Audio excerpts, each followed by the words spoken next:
सृष्टि से भगवान ने जो आदेश किया, जो भगवान ने आचरण हमें दिखाए, उन्हीं को पालना, उन्हीं को मानना ही धर्म कहलाता है। धर्म का मतलब है जियो और जीने दो। जो काम हमें अपने लिए अच्छा नहीं लगता, जो बात हमें अपने लिए सुनने में अच्छी नहीं लगती, वह हम दूसरों के साथ प्रयोग ना करें, यही धर्म है। धर्म की बड़ी विशद परिभाषा है और हमारा धर्म तो जब इस धरती संसार की रचना हुई है तब से जो है हमारा धर्म सनातन धर्म चला रहा है। बीच बीच में बहुत से शक्तिवान तपस्वी लोग आए, उन्होंने अपना विधर्म चलाया। वो धर्म नहीं है, हमारी सनातन की भाषा में वो संप्रदाय है। जैसे जैन धर्म, पिछले में चर्चा हुई थी, महाराज ऋषभ देव का अवतार 24 अवतारों में आता है, जिनसे जैन धर्म खड़ा हुआ, पर वो अधूरा था, एक व्यक्ति के द्वारा चलाया गया है। वो धर्म नहीं, एक व्यक्ति के द्वारा चलाया गया एक समूह है, एक संगठन है, एक संप्रदाय। इसी प्रकार एक ईसाई धर्म है, क्रिश्चियन धर्म, अंग्रेजी लोग मानते हैं। वो भी एक ईसा मसीह नाम के व्यक्ति जो पुरुषार्थी हुए, उनके बाद उनके मानने वालों ने उसका विस्तार किया, वो ईसाई धर्म हो गया। इस्लाम धर्म, ये भी आज से 1100 वर्ष पहले, ज्यादा नहीं, अभी इसको ज्यादा नहीं हुआ है, 1100 वर्ष पहले कुछ लोगों ने इसको जो है खड़ा किया, तो एक संप्रदाय बन के खड़ा हो गया। असली धर्म तो हमारा सनातन धर्म है, जिसमें सभी को सुख होकर के, आनंद से प्राप्त होकर के जीने का अधिकार है। हमारे यहाँ अहिंसा परमो धर्मः, किसी को हिंसा पहुंचाना, चोट पहुंचाना हमारे धर्म के खिलाफ है। धर्म किसी को भी कष्ट देने की अनुमति नहीं देता है। हम दूसरों से वह व्यवहार करें जो हमें अच्छा लगता हो। जैसे हमें अगर मीठा खाना अच्छा लगता हो तो हम दूसरों को मीठा खिलवाएं। अब हमें मीठा अच्छा लगता है तो सामने वाले को हम नीम कड़वा खिलवाएं, तो ये धर्म नहीं होगा। वो नहीं खाता, उसकी पसंद नहीं, वो अलग बात है। तो धर्म का मतलब है कि जो कार्य, जो वाक्य वाणी हमें अच्छी ना लगे वो हम दूसरे के साथ प्रयोग ना करें। जैसे हमें कोई गाली दे और हम दूसरे को गाली दें तो हमें तो गाली बुरी लगती है, पर हम जब दूसरे को देते हैं तो उसको भी तो बुरी लगती होगी। मूल चीज यही है।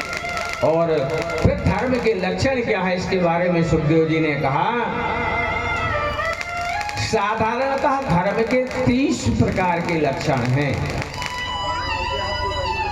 30 प्रकार के लक्षण हैं, जिसमें पहला लक्षण है, अगर हम धार्मिक बनना चाहते हैं तो हमको सत्य बोलने की आदत डालनी चाहिए।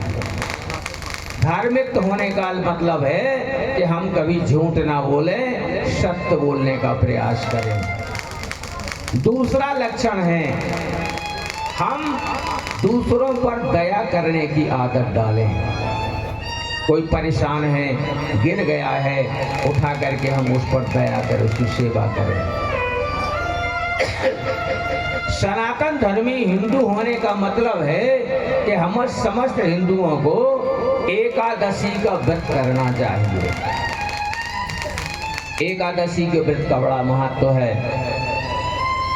महीने में 2 एकादशी आती हैं, तो एकादशी का व्रत जरूर सनातन धर्मियों को करना चाहिए। चौथा लक्षण है हम में पवित्रता होनी चाहिए।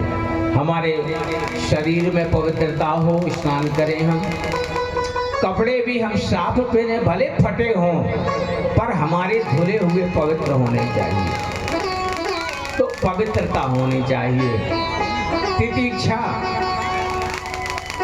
और अच्छे विचार। हमेशा हम जब भी बैठें सद्विचार करें, और सद्विचार भगवान की चर्चा में आते हैं, भगवान के नाम लेने में आते हैं। गृहस्थ जीवन में ब्रह्मचर्य धर्म का पालन करें। ब्रह्मचर्य का मतलब होता है कि अगर किसी का विवाह हो गया, पति और पत्नी है, तो वहीं तक वो सीमित रहें और ब्रह्मचर्य का पालन करें।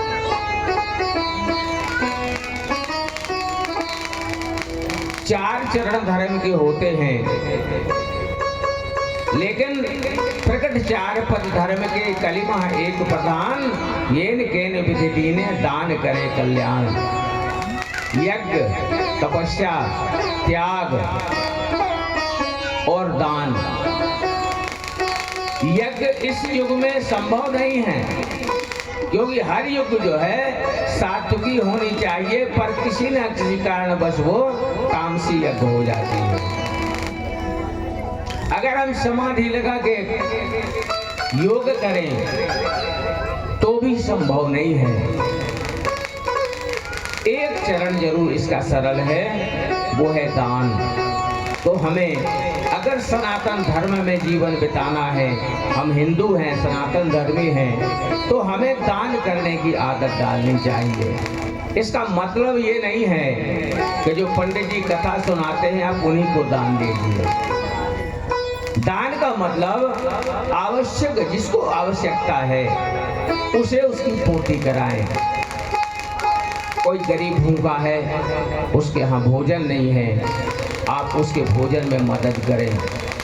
किसी के पास कपड़े नहीं है, हमारे पास 4 जोड़ी कपड़े हैं, तो हम अपनी हैसियत के अनुसार उसे कपड़े दान करें। कोई संत है, बाहर से आए हैं, भगवान की पूजा आराधना कर रहे हैं, उन्हें हम अगरबत्ती और प्रसाद की व्यवस्था करें, ये दान की श्रेणी में आता है। तो इस युग में दान ही एक सर्वश्रेष्ठ बचा है। तो व्यक्ति को अपनी श्रद्धा अनुसार, अब इसका बिल्कुल मतलब नहीं कि हमारे जेब में कुछ नहीं बच रहा, हमारे लिए भोजन हमारे घर में नहीं है और हम दानी बन के दान करें ना। अगर भगवान ने हमें सामर्थ्य दिया है, हमारे घर में व्यवस्था है, तब हम अपनी श्रद्धा अनुसार दान करें। तो धर्मज्ञ होने का एक तरीका है दान करना।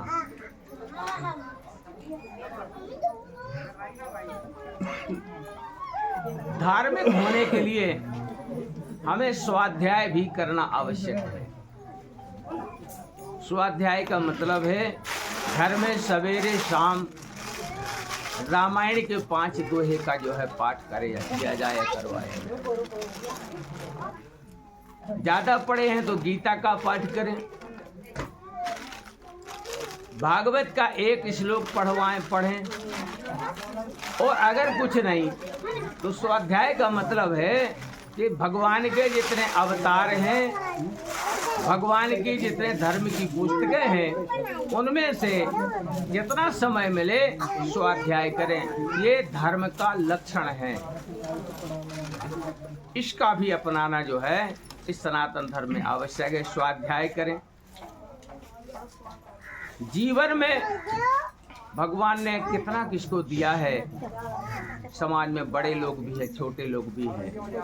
तो अगर किसी को धन दे दिया है परमात्मा ने, शरीर दिया है, तो उसका अहंकार न करते हुए अपने शरीर को, अपने मन को सरलता बनाए रखें, सहज बनाए रखें। ऐसा नहीं कि भगवान ने बहुत शरीर दे दिया है तो ऐंठते फिर रहे, दूसरों को शरीर दिखा रहे हैं। धन दे दिया है तो धन का दिखावा कर रहे हैं, ऐसा नहीं हुआ। अगर हम धर्मी सनातनी होना चाहते हैं तो हमें सरलता सहजता अपने स्वभाव में लानी। ये किसी से बात करना है तो उसे भैया रद्दा करके बात करो, मीठे धीरे से बात करो, सरलता हो।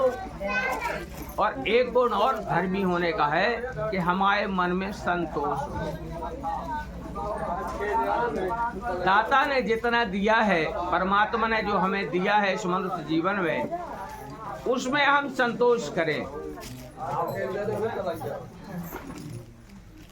क्योंकि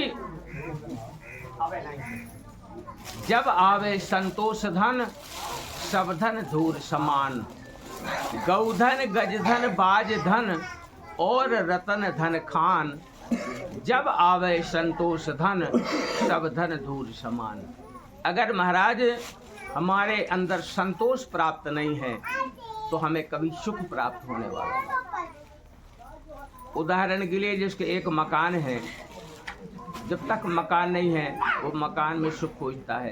अब भगवान ने कृपा कर दी, आपका मकान बन गया, तो आप संतुष्टि करें, दूसरे मकान के लिए प्रयास करें, पर अपना सुख ना खत्म करें, संतोष मनाएं।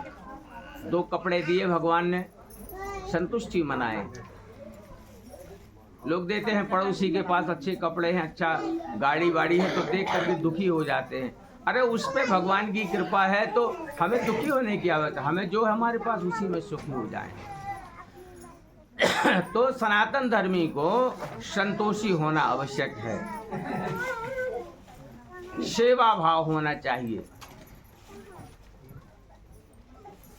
कोई संत भगत बूढ़े वृद्ध आदमी हमें मिल जाएं, उनका थैला उठा के हम उनके गंतव्य स्थान तक भिजवा दें, उनकी मदद कर दें, सेवा कर दें। अगर हम सेवा करते हैं तो सच्चे अर्थों में हम धार्मिक हैं, सनातन हिंदू हैं।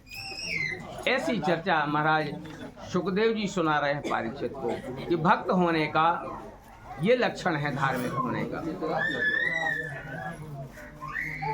अब कर्मों के विषय में भी जो कर्म निषिद्ध हो, निंदनीय हो, उन्हें ना करें। जैसे किसी को गाली देना, किसी के ऊपर अकारण क्रोध करना, ये निंदनीय कार्य है। किसी की चोरी करना निंदनीय कार्य है। एक दूसरे की दूती चुगली करना, ये भी निंदनीय कार्य है। तो ऐसे कार्यों से बचें, दूसरे की निंदा ना करें। पर निंदा आपन सुयश, कबहु न दीजे चित्त।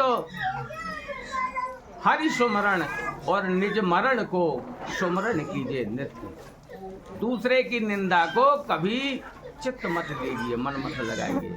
और अगर कोई आपकी प्रशंसा करता है तो उसकी प्रशंसा से भी आप प्रसन्न मत होइए, क्योंकि प्रशंसा से अहंकार पैदा हो जाता है। 2 चीजें हमें छोड़ देनी चाहिए, दूसरे की निंदा और अपनी कीर्ति यश सुनना। और 2 चीजें हमेशा याद रखनी चाहिए, हमारी मृत्यु निश्चित है, हम कब मर जाएंगे, हमें मौत को याद रखना। और जब हम अपनी मौत को याद रखते हैं महाराज, तो शायद हम गलत कार्य नहीं कर सकते। इसलिए अगर हमें धर्म की परिभाषा जाननी है, धर्म के विषय में सोचना समझना है, तो हमें दूसरे की निंदा छोड़ देनी पड़ेगी। देखो आज समाज में जो अव्यवस्था फैली हुई है, घर घर में जो बुराई चल रही है, सास की, बहू की, देवरानी की, जेठानी की, ननद की, भौजाई की, कितने प्यारे रिश्ते हैं महाराज। ये सब चुगली के कारण हैं, निंदा के कारण। बहू ने कुछ कर दिया, सास तुरंत बोलती है तेरे बाप ने दिया क्या है। अरे यार, बाप तो उसका जो है 20 किलोमीटर 50 किलोमीटर बैठा है। यही तो आलोचना चुगली है, निंदा है। अरे जो है बहुत है, तो निंदा ना करें। पर निंदा आपन सुजस, कबहु न दीजे चित्त। हरि सुमरण निज मरण को, हमेशा भगवान का स्मरण करें। एक संत कह रहे थे एक किसी सामान्य व्यक्ति ने पूछा कि महाराज जैसे हम नहाने जाते हैं तो नहाते वक्त भगवान का नाम लेना चाहिए क्या बाथरूम में? संत ने कहा भगवान का नाम कहीं भी किसी हालत में लिया जा सकता है, सिर्फ नाम। अब वहाँ माला लेके बैठ जाओ ऐसा नहीं है, नाम लिया जा सकता है। तो भगवान का स्मरण हमें तीनों काल में करना चाहिए और हमारी मृत्यु अटल है। और अगर हमें अपनी मृत्यु का ध्यान बना रहे तो शायद हम बुरा नहीं कर सकते। इसलिए 4 दिन की जिंदगी है, कल हम रहेंगे कि नहीं रहेंगे, हमें अगर ये बात याद है तो हमें लगेगा कि भैया इसको हम गाली क्यों दे रहे हैं। तो इस प्रकार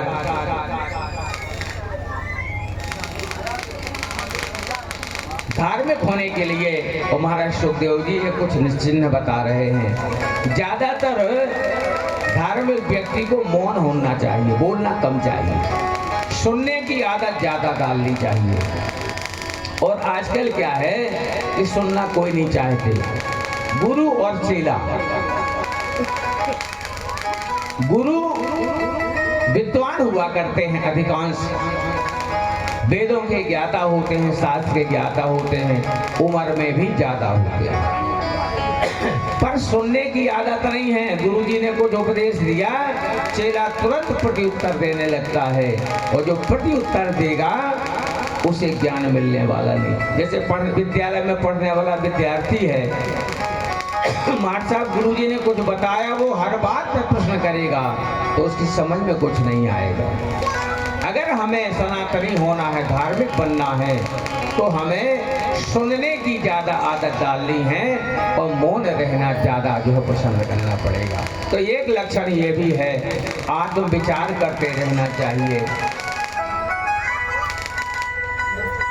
और अंतिम है कि गृहस्थ व्यक्तियों को अन्नदान जरूर करना चाहिए, क्योंकि अन्नदान का बड़ा फल है और महत्व है। एक दृष्टांत याद आया, महाराज कर्ण, महाभारत में जो कर्ण थे, महावीर बलि थे।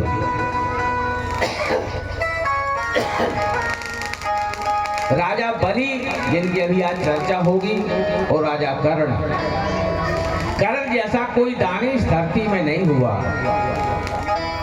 और कर्ण सोना दान करते थे, सोना दान करते थे। जब भगवान के धाम को गए तो जो दान करता है आदमी उसको वही प्राप्त होता है, वहाँ कई हजार गुणी मात्रा में मिलता है। कर्ण को सोने के ढेर लगा दिए, लो भाई तुमने ये दान में दिया है, इसका भोग करो। सोना कोई खा नहीं सकता।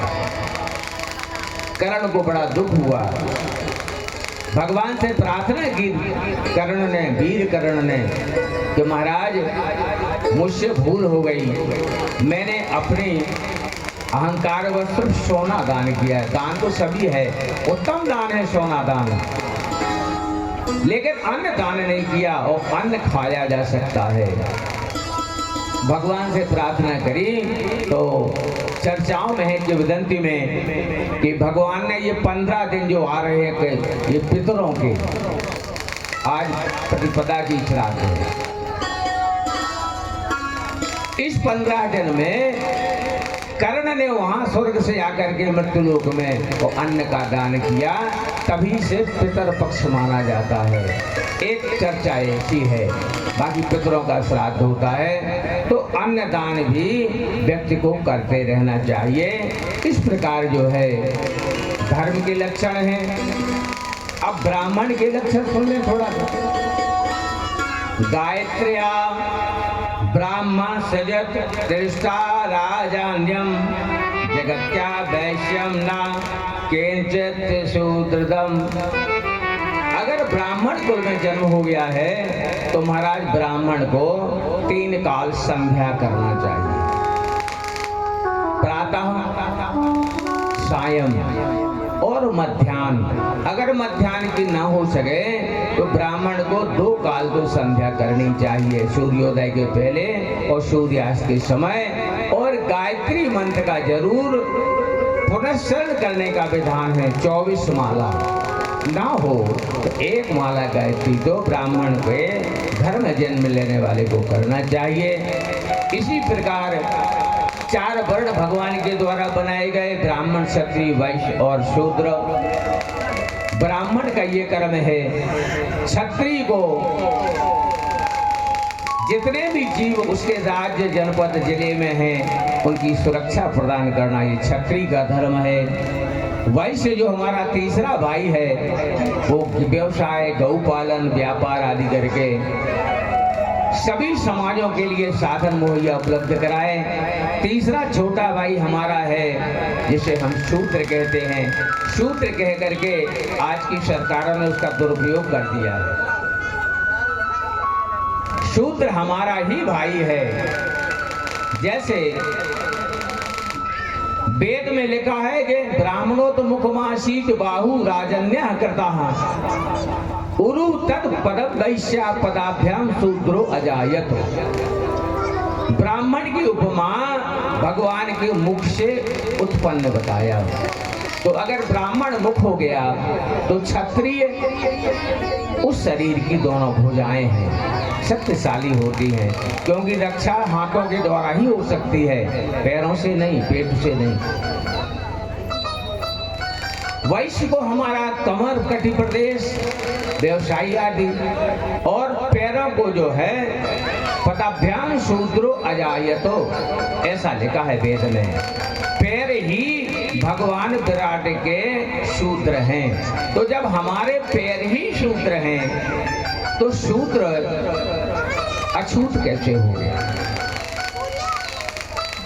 4 वर्ण बनाए हैं। शूद्र को सेवक कहा है और सेवा, इन तीनों वर्णों की सेवा करना उसके लिए विहित कर्म कहा गया है। आवश्यक नहीं है कि अगर हमारे हरिजन भाई हैं तो वो आके कथा ही पढ़ें। देखो मुक्ति तो महाराज स्वधर्मो निधनम श्रेयः पर धर्मो भयावह। जिसको भगवान ने जिस जगह जन्म दिया है वो अपना काम करे, यही उसके लिए शुभकारी हितकारी है। और अगर दूसरे का धर्म अपनाता है तो वो जो निंदा कारक है, जैसे ब्राह्मण अगर बनियागिरी करे तो उसके लिए वो उचित नहीं माना जाता है, करे अपना पेट पालने के लिए। इसी प्रकार अगर क्षत्रिय हो गए और वो भागवत की कथा वाँचने लगे तो उसके लिए वो कर्म जो है निषिद्ध कर्म है। तो जिसके लिए जो कर्म है, इस प्रकार 4 वर्ण और चारों वर्णों के कर्मों की चर्चा करिए।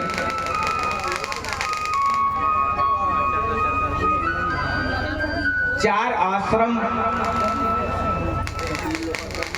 गृहस्थ, ब्रह्मचारी, गृहस्थ, वानप्रस्थ और सन्यास। 4 आश्रमों की वर्णन चर्चा भाई।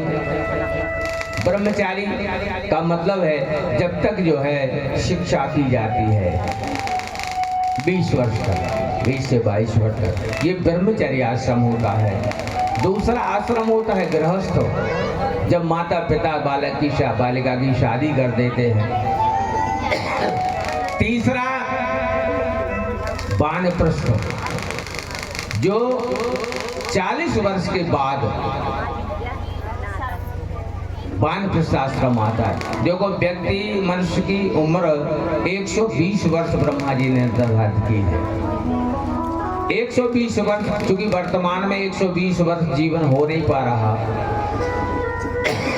औसत उम्र इसमें अपन 80 वर्ष मानते हैं। तो अगर हमने औसत 80 वर्ष मानी तो 20 वर्ष ब्रह्मचर्य के हैं, शिक्षा पढ़ने के, ज्ञान लेने के, योग्यता हासिल करने के। 20 वर्ष गृहस्थ के हैं 40 वर्ष तक, और 40 से जैसे 60 वर्ष तक हम जाते हैं, इसको कहते हैं वानप्रस्थ आश्रम।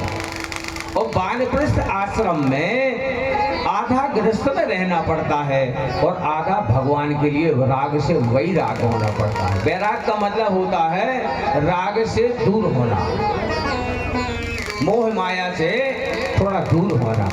और जब 60 साल के ऊपर आयु हो जाती है तो उस समय संन्यास आश्रम आता है। 4 आश्रम हमारे यहाँ बनाए हैं। संन्यास आश्रम में फिर गृहस्थ से मतलब नहीं रखना चाहिए। तो 4 आश्रम की चर्चा, ब्रह्मचारी के लक्षण, गुरुकुल में जाए जो आज तो संभव नहीं है। आजकल तो विद्यालय खुले हैं, घर में बालक रहते हैं। उस समय जब शास्त्र की चर्चा हुई थी तो गुरुकुल हुआ करते थे।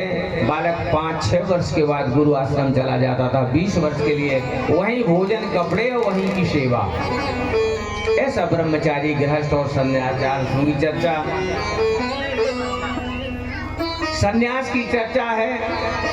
सन्यास आश्रमी को गृहस्थी से दूर होना चाहिए, उसका पूरा समय भगवत भजन में जाना चाहिए, क्योंकि अगर मोह माया लगी रहेगी तो भगवान से दूरियां बनी रहती हैं। इसलिए जब रावण जानकी जी को चुरा के ले गया था तो मंदोदरी ने रामायण में एक चर्चा सुनाई थी। तुलसी बाबा लिखते हैं, नीत अथ सुनहु दसानन और चौथे पन जाइए नृप कानन। चौथा पन लग जाए, बुढ़ापा आ जाए तो राजा को या गृहस्थी को जंगल चला जाना चाहिए। लेकिन थोड़ा सा संशोधन है, आज के समय में जंगल में गुजारा हो नहीं सकता, तो हम उसी गृहस्थी घर में रहें, नाती परिवारों के साथ रहें, पर उनसे मोह हटा करके भगवान में मोह लगाने का, भगवान से स्नेह बनाने का प्रयास करें। ऐसी संन्यास धर्म की चर्चा।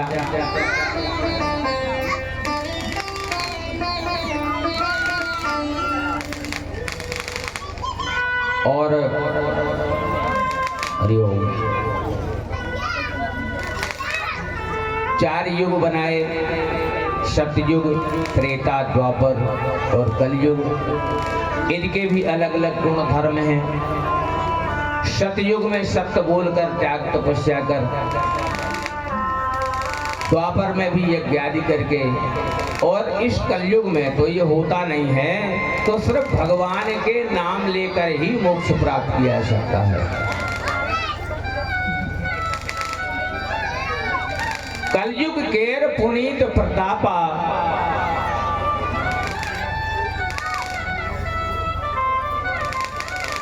कलिमा केवल नाम आधारा, सुमिर सुमिर नर उतर ही पारा। अब पार उतरने का मतलब नदी पार नहीं उतरना है कि पकड़े के नदी। हम इस जीवन रूपी समुद्र में, जो संसारिक रूपी जीवन समुद्र में जो हमारा जन्म, हमारी नाव चल रही है, इस संसार समुद्र से पार करना ही जीवन पार करना है। तो कलयुग का साधन है, सहजता है। कल चर्चा हो रही थी नवदा भक्ति की, प्रहलाद ने अपने पिता हिरण्यकश्यप को सुनाई थी। श्रवणम कीर्तनम यशस्य विष्णुर्पाद सेवनम, अर्चनम वंदनम दास्यम सख्य आत्मनिवेदनम। पहली व्यक्ति है सुनना, कहीं कथा हो रही है तो बैठ करके मन लगा के सुनो, नहीं है तो अपने बच्चों को घर में बैठा करके और उनको जो है पुटिया करके राम जी की कथा सुनाओ, रामायण के 2-5 दोहा चौपाइयां सुनो, तो सुनना। तो ये भक्ति के लक्षण हैं। अगर गृहस्थ में मोक्ष प्राप्त करना है तो उसका तरीका यही है कि 4 आश्रमों के बाद भगवान में मन लगाए, और मन लगाने से ही मुक्ति प्राप्त होती है। कल चर्चा हुई थी अजामिल की, अंते आमति सा गति, क्योंकि मरते समय हमें जो भगवान का नाम याद आ जाता है, इस कलयुग में उसको मुक्ति प्राप्त हो जाती है। तो इस प्रकार हम इस सांसारिक युग से मुक्ति और मोक्ष को प्राप्त कर सकते हैं। इसी भजन के तारतम्य में हमारे संगीतज्ञ एक आपको भजन सुना रहे हैं, और इसके बाद कथा के आगे क्रम में ग्राह और गज की चर्चा आती है, उसको जो है सुनाया जाएगा। एक छोटा सा भजन।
समय ना लगाओ, जल्दी करो।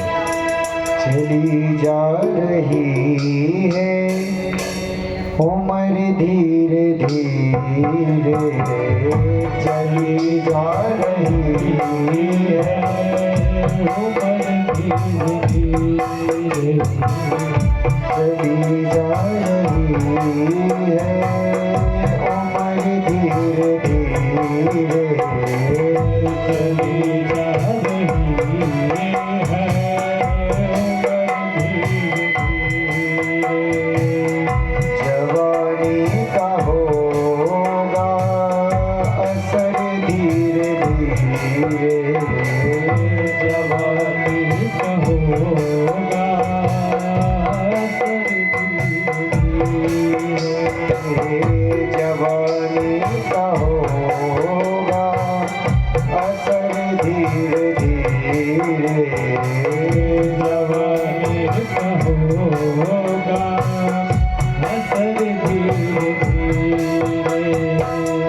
बचपन भी जाए जवानी भी जाए, बचपन भी जाए जवानी भी जाए, बचपन भी जाए जवानी भी जाए, बचपन भी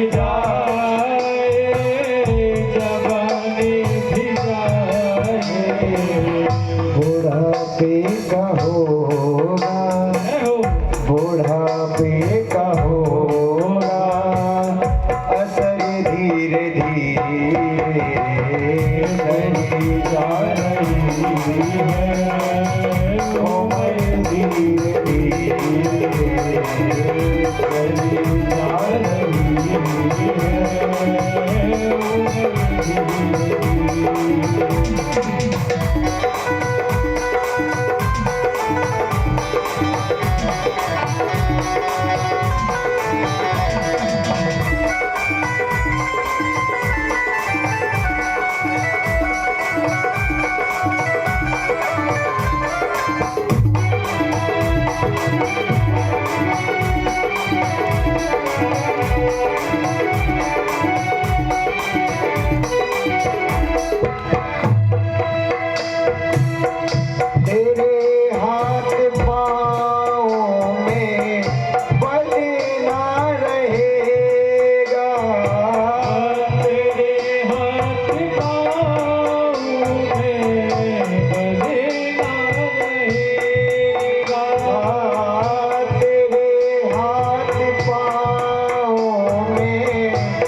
जा रही है कमर धीरे धीरे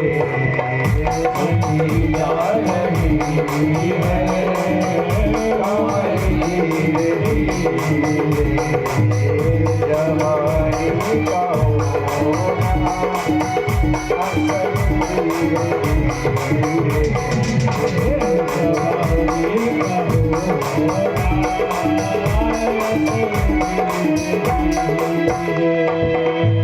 बुढ़ापे का होगा असर धीरे धीरे, बुढ़ापे का होगा असर धीरे धीरे, शिथिल अंग होंगे एक दिन तुम्हारे, शिथिल अंग होंगे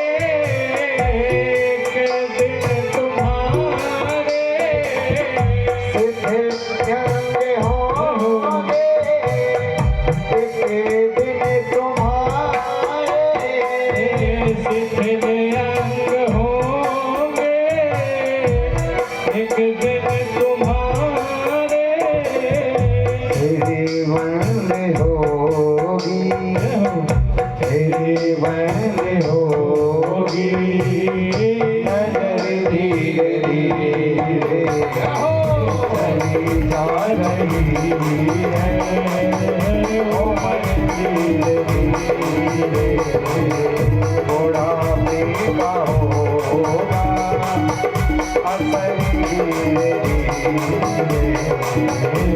बुढ़ापे का होगा असर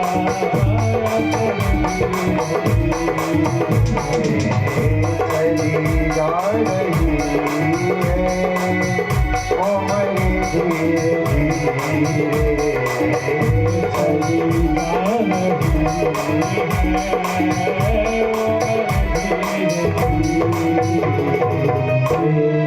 प्रेम से बोलिए श्री वृंदावन बिहारी लाल की जय, श्रीमद् भागवत महापुराण की जय हो। आसीत गिरवरो राजन त्रिकूट दिव्य श्रोता क्षीरो देला प्रता श्रीमान योजनामृत रहा। महाराज पारीक्षित ने प्रश्न किया, महाराज सुखदेव जी, चर्चा है कि एक गज हाथी जो आपत्ति में फंस गया था और भगवान ने उसकी रक्षा करी, कृपा करके इस प्रसंग को हमें सुनाओ। महाराज सुखदेव जी कहते हैं, आशीत माने था, बहुत पुरानी बात है।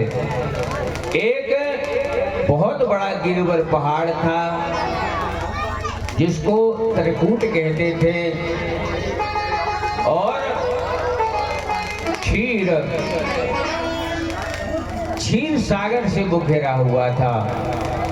बड़ा सुंदर बगीचा था, वहाँ गंधर्व आदि गंधर्वियाँ आदि रमण करने के लिए आते थे।